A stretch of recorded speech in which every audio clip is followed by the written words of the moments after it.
OpenAI just unveiled its own custom inference chip, signaling a big play for cheaper, faster AI. Meanwhile, Google's making agentic AI dramatically easier to build by integrating computer use directly into Gemini. And in a surprising turn, even the NSA found itself cut off from a frontier model overnight. We're talking about real shifts in the AI landscape today, from hardware to policy to practical agent building. No BS AI briefing brought to you by Proactive AI. Welcome back. I'm your host, Vikash Sharma, and this is where builders get straightforward AI news without the fluff. All right, let's dive into what's been shaking up the AI world for us builders. We've got some high signal items that really highlight the evolving dynamics. First up, OpenAI just unveiled its first custom inference chip, codenamed Jalapeño, developed with Broadcom. This isn't just a fancy press release, it's a strategic move. OpenAI says these chips are designed specifically for real time coding workloads, and early tests suggest they're offering better performance per watt than current alternatives, although they're still very much in the testing phase. For us builders, this could mean a significant shift. Potentially, we're looking at cheaper, faster, and more reliable OpenAI inference APIs down the line. It's a clear signal of vertical integration, with OpenAI looking to reduce its heavy dependency on NVIDIA's GPUs. If they can bring down the cost and boost the speed of their underlying infrastructure, that directly translates to better margins for them and hopefully more competitive pricing or more powerful capabilities for us consuming their APIs. Next, Google has integrated computer use directly into Gemini 3.5 Flash. This is a huge step for agentic AI. What this means in plain English is that now a Gemini agent can actually see, reason, and act across your browser, mobile, and desktop environments. It's not a standalone model anymore. It's a core feature available via the Gemini API and their Gemini Enterprise Agent platform, complete with enterprise level safeguards. Think of it like a truly intelligent virtual assistant that can navigate your UI, click buttons, input data, and understand context from what it sees on your screen, not just what you type into a prompt. For builders, this significantly lowers the complexity of multi-step automation. Suddenly, a single API call can drive incredibly robust agent behavior across different applications, making it far more practical to build production-grade workflows that interact with legacy systems or web UIs without custom integrations. Also, a fascinating and somewhat concerning story. The NSA reportedly lost access to Anthropic's Mythos 5 after US export controls were put in place. According to the New York Times, Mythos 5 was a model the NSA used for rapidly finding software weaknesses. The critical point here is that the US government, even for its national security functions, relies heavily on private AI companies. When export controls were imposed on Anthropic, it created an immediate tangible supply chain disruption for a critical government agency. Now, why does this matter for use? It's a stark reminder that access to frontier models or even specialized models can be cut off abruptly, not just for geopolitical reasons, but potentially due to regulatory shifts, supplier changes, or even a provider's internal policy changes. Builders need to prioritize contingency plans and diversification in their AI stack. Can you switch providers if one becomes unavailable? Do you have an open source fallback? It underscores a very real non-hypothetical risk. Moving on, Seven Boson Group launched a sovereign AI decision intelligence service. This isn't just another SaaS offering, it's a full stack solution designed for high security, air gapped environments. It includes hardware agnostic compute, multi agent orchestration, a crucial human in the loop governance layer, and mission specific applications. The sovereign part is key here. It's built for entities that need complete control over their data and AI operations, often due to national security, regulatory compliance, or proprietary data concerns. For builders, this highlights a rapidly growing demand for tech sovereignty and compliance ready AI stacks.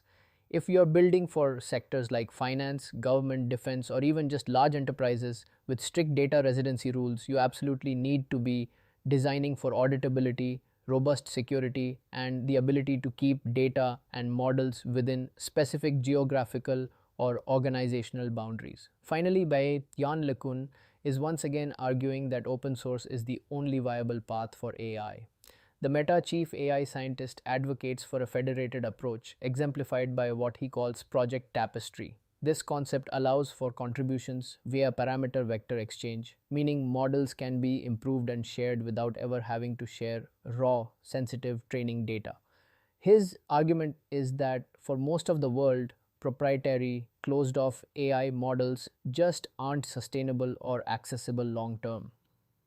From a builder's perspective, this bolsters the case for investing in open source infrastructure. If you are concerned about resilience, data sovereignty, or ensuring global accessibility for your products, then leaning into open source models and contributing to that ecosystem could be a crucial strategic choice.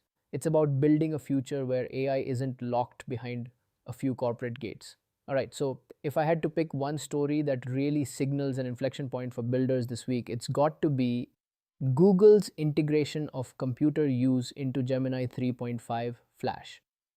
This isn't just an incremental update, it fundamentally changes how we can think about building intelligent agents. What happened is that Google took what was previously a more standalone or complex agent infrastructure and integrated the ability for their Gemini 3.5 Flash model to see, reason, and act across any digital interface, browsers, mobile apps, desktop applications. It's no longer just a language model talking to APIs.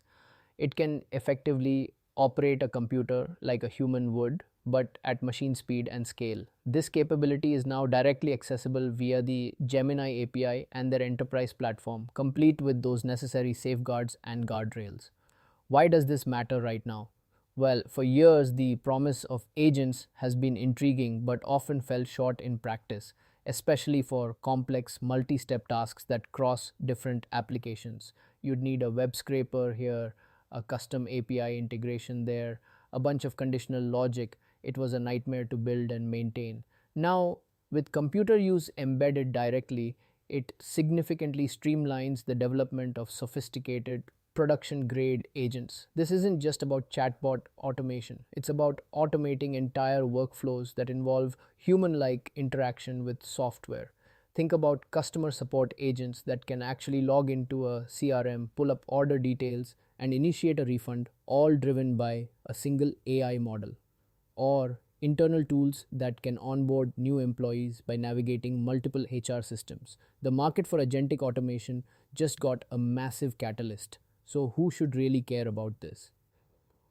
Founders absolutely need to pay attention because this opens up entirely new product categories for automated workflows or allows them to build more comprehensive, done for you solutions rather than just API wrappers.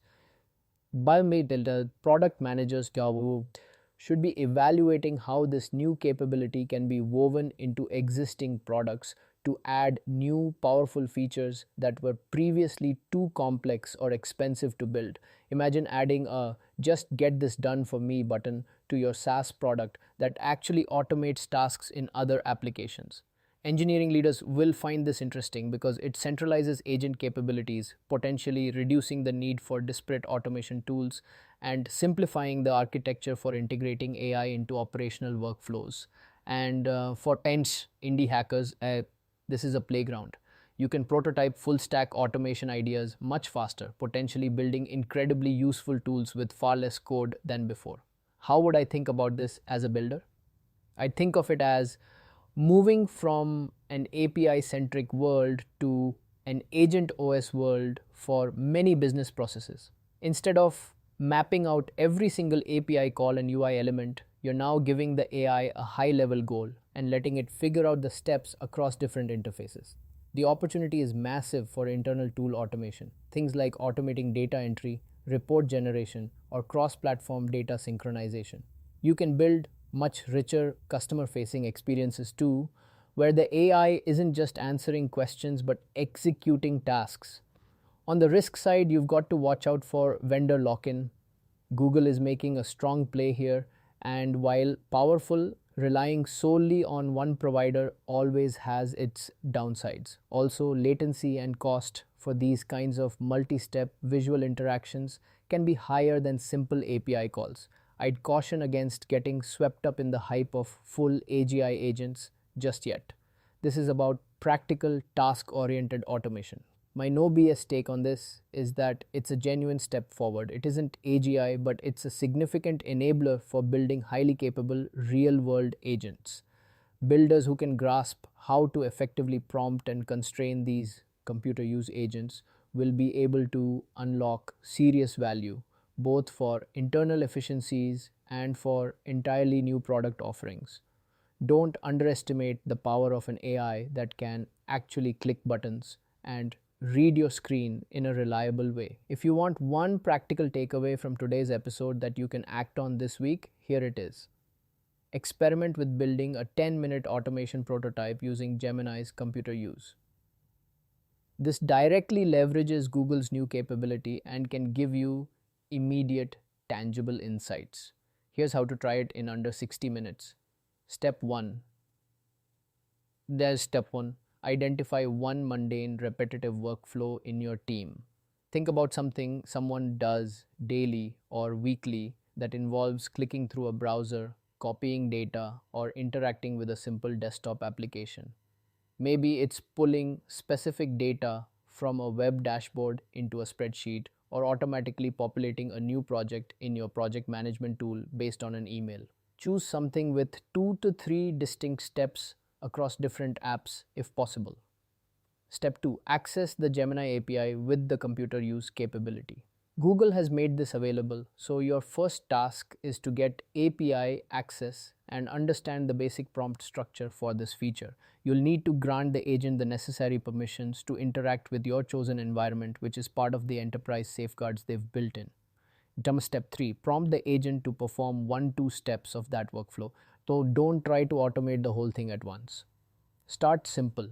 Give it a clear goal and show it the first couple of actions or describe them in detail. For instance, navigate to this URL, log in with these credentials, and click on the Export Report button. Observe how it interacts. Step 4. Track the initial results. Even a short prototype can reveal a lot. How much time did it save you for those 1-2 steps? What was the error rate compared to manual execution? Crucially, what was the cost of running that operation via the API? This initial data will inform whether this approach is viable for larger, more complex automations in your product or internal operations. Why is this specific experiment worth your time right now? Because understanding this capability firsthand is the fastest way to grasp its potential. It's not about theoretical AI, it's about what it can do for your team or your users. It will help you see if this agent OS approach can truly reduce manual effort, improve accuracy, or enable entirely new product features that rely on cross-application interaction. Don't just read about it, try it and see the impact.